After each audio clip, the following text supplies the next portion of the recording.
Good morning, students. Today you are going to study about a new lesson, classical genetics. Have you visited to your native place?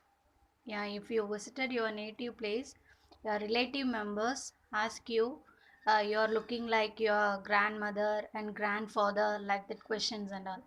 Yes, that character, some character, it may be transferred from your grandparents as well as from your parents.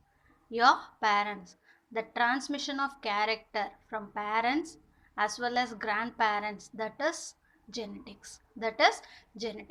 So the science of heredity. The science of heredity is the genetics. It's a branch of biological science which deals with mechanism of transmission of character from parents to offspring. That is genetics. Here this branch of biology includes two important words, heredity and variation. Heredity means transmission of character from parents to offspring. Then variation means difference in characters of a species. See, we are all human beings, but do we all alike? No, it's not like that. So that is difference in the characteristic of a species. That is variation. The term genetics given by W. Buttison in the year of 1906. So, who has given the term genetics? Buttison in the year of 1906. So, the science of heredity is genetics. There are four major subdisciplines of genetics. First one, transmission genetics, otherwise called classical genetics. Second one, molecular genetics. Third one, population genetics. Fourth one, quantitative genetics. First, transmission genetics.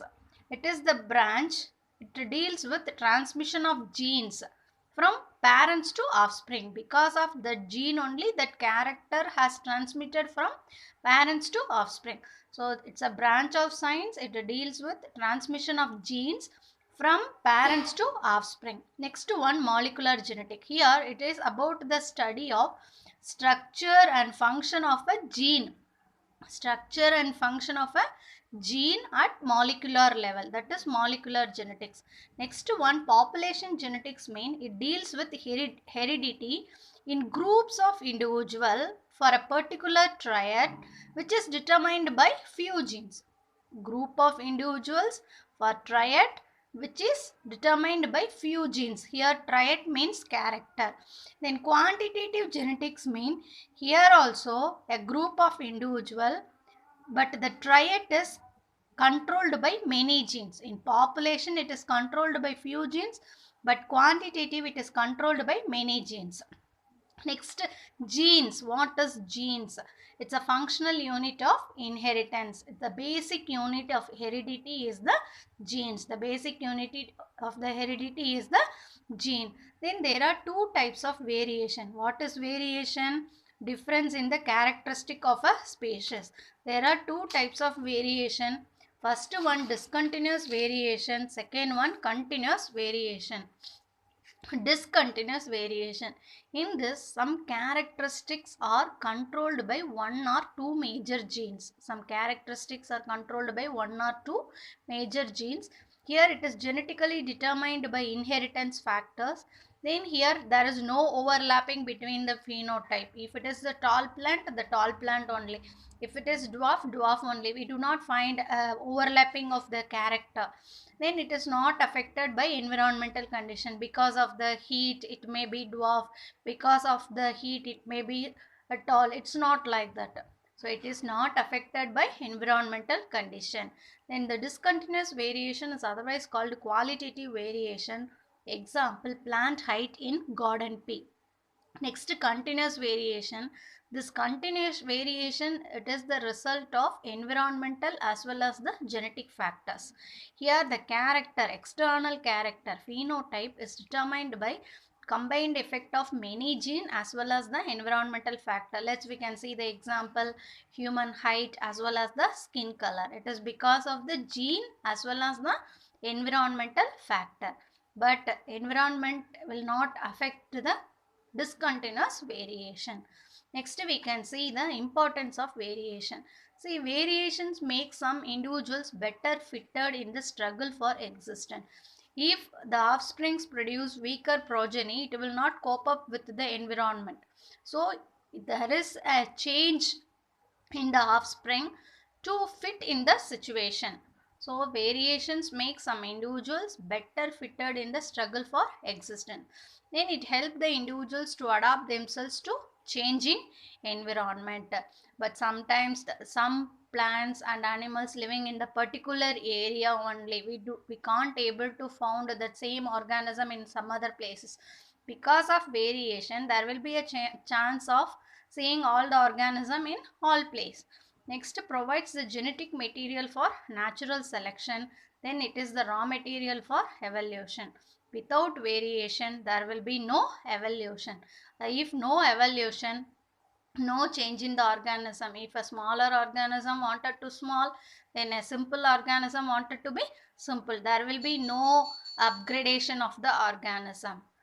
We can see the Mendelism.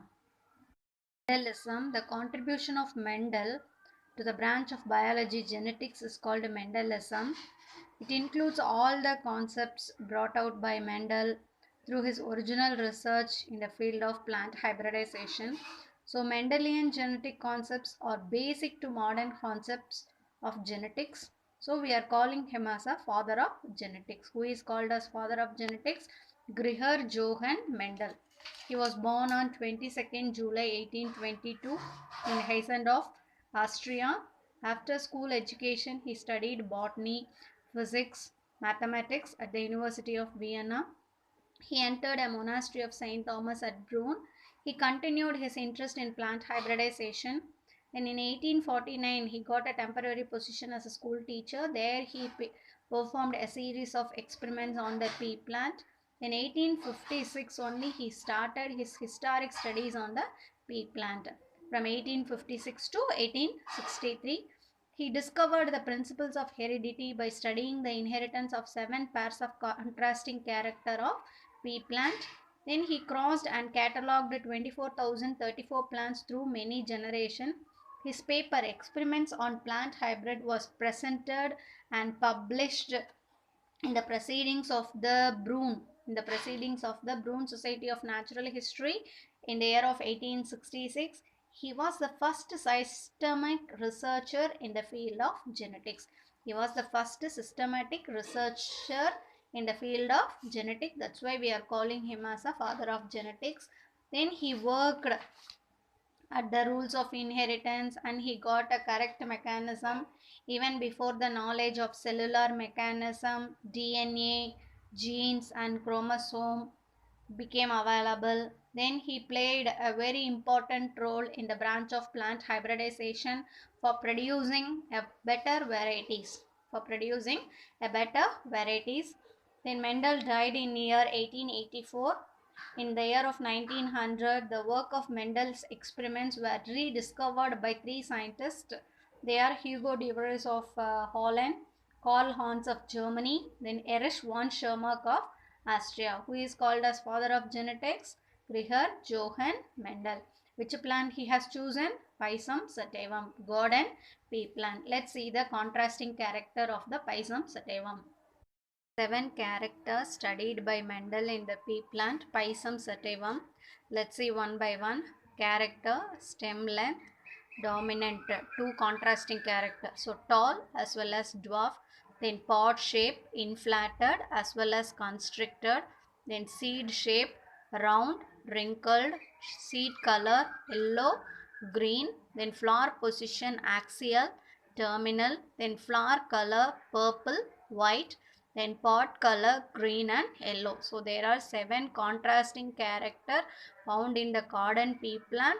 It was chosen by Mendel. Then here along with the genes. So plant height, the gene responsible for the dominant and recessive tall and dwarf is LE. Then seed shape, round, cotyledon, I, flower color, A, then pod color, GP, then pod form, V, then flower position, FA. What is that? FA. These are the genes responsible for the character. Character, we use another word, triad. Here the 7 chromosomes given, the 7 chromosomes In that 4 chromosomes only, that genes responsible for that 7 characters are found. See, in the first chromosome, flower color as well as the seed color. In second one, nothing have. Then the third one also nothing have. Fourth one, flower position, plant height, pod shape. Then the fifth one, pod color. Then sixth one nothing have. Then seventh one, seed shape. Seventh one, seed shape. So Mendel's 7 characters found in 4 chromosomes only. 1, 2, 3, 4. Okay. So what are the characters? Plant height, seed shape, cotyledon color, flower color, pod form, then flower position. Why he has chosen the pea plant? Because it's an annual plant. It's an annual plant. The lifespan is very short. So we can see the many number of generations. Then clear contrasting character that are controlled by a single gene. Then flowers are large, so it is easily can do the cross pollination. Then self pollination occur under normal condition, but Mendel used both self fertilization as well as the cross fertilization.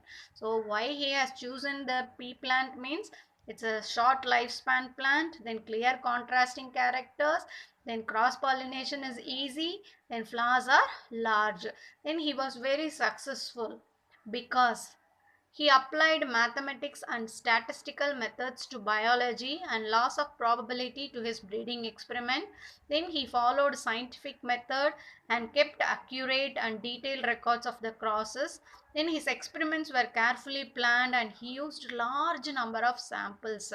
Then pairs of contrasting characters which are controlled by a factor gene that were present on the separate chromosome. Then he has selected the parent plant that were pure breed line. Here what's the meaning of pure breed line means? In many generations if we are crossing, that means it will give same character, it will not give some other new. That is called pure breed line. Pure breed line. Next, some terminology are very important for the Mendelism. Let's see, they are alleles. Here the gene, it consists of two alleles. Gene consists of two alleles. So a gene can exist in alternate form for the same triad. So every gene consists of two alleles.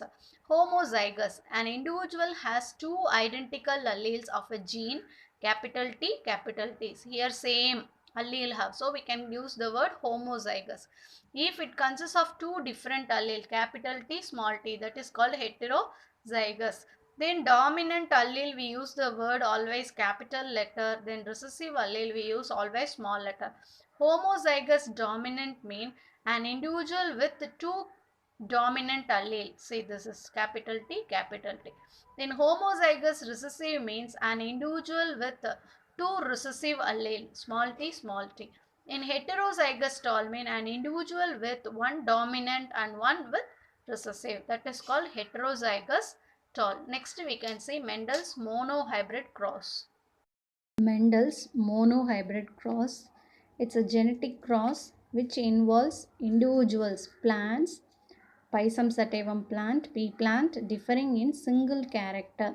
He has chosen plant height. You know very well the contrasting character of plant height, tall and dwarfness. He has chosen pure breeding plants, tall plant as well as the dwarf plants, and the gametes are produced. You know very well the male gamete and the female gamete. So it consists of the allele capital T. Here it consists small t, and here fertilization results in the hybrid, that is F1 generation. F1 generation is called first filial generation. First filial generation, that is the product, the offspring formed during the F1 generation is called hybrid. Here it's a heterozygous tall. Heterozygous tall. Then after this heterozygous tall undergoes self-pollination. Again on selfing, it produces two different type of gametes. It produces two different type of gametes and it will combine together. I mean the fusion will take place and results in the F2 generation. Here this is a method, it is called Punnett Square. What is this? Punnett Square. Here it is given by British geneticist Reginald C. Punnett. It is a graphical representation to calculate the probability of all possible genotype of a offspring. All possible genotype of a offspring. That is the Punnett Square method. Punnett Square method. Here the offsprings formed during the F2 generation by seeing externally, I mean morphologically, three are tall and one is dwarf. So the morphological expression is phenotype. The morphological expression is phenotype. So 3 is to 1 ratio. Then genotype mean the genetic constitution. Genotype mean genetic constitution. That is 1 is to 2 is to 1. 1 is homozygous tall. Then 2 are heterozygous tall. 1 is homozygous dwarf. Then here Mendel observed this monohybrid cross and he gave two laws based on the observation of the monohybrid cross. They are laws of inheritance. The first one is law of dominance, second one is law of segregation, otherwise called law of purity of gametes. See, first one, what is law of dominance? Here the F1 generation, first filial generation, results in the offspring that is hybrid. So in the hybrid, any one of the parental character only will express. So the character expressed in the hybrid is called dominant. The character expressed in the hybrid is called dominant. Here which character is expressed? Yeah, you are right, tallness. Then the character which is hidden, not expressed, is called recessive. What is that? Recessive. Here dwarf. So that is law of dominance. So the character expressed in the F1 generation is called dominant character. The character which is not expressed in the F1 generation is called recessive. Next, law of segregation, otherwise law of purity of gametes. Here alleles do not show any blending during the formation of gametes. See, the factors or alleles, each gene consisting of two alleles. During the formation, only one will enter into a gamete. It do not enter both. See, even homozygous mean you know very well, it will form a same type of gametes. But during the heterozygous doll gamete formation, here it want to form two different gametes, but two also separately. Both will not entering into same gamete.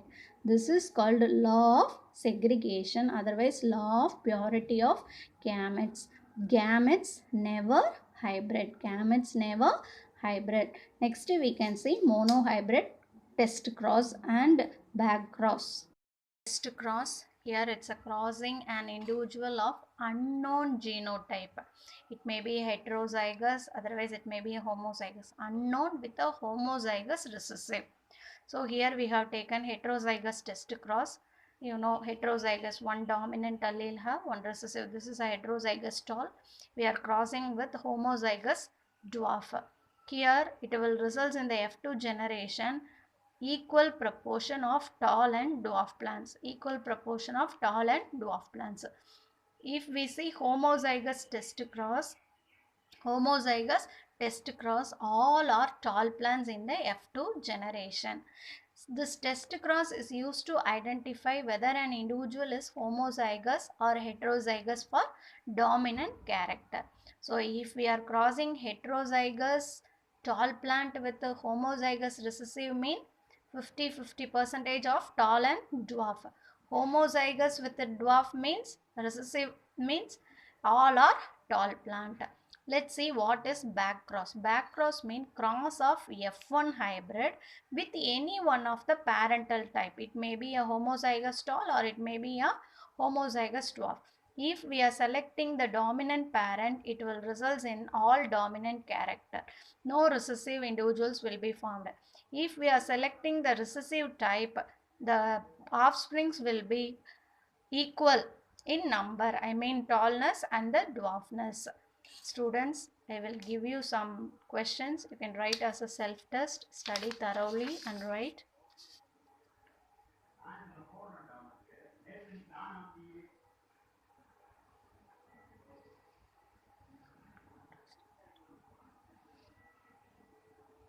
Thank you.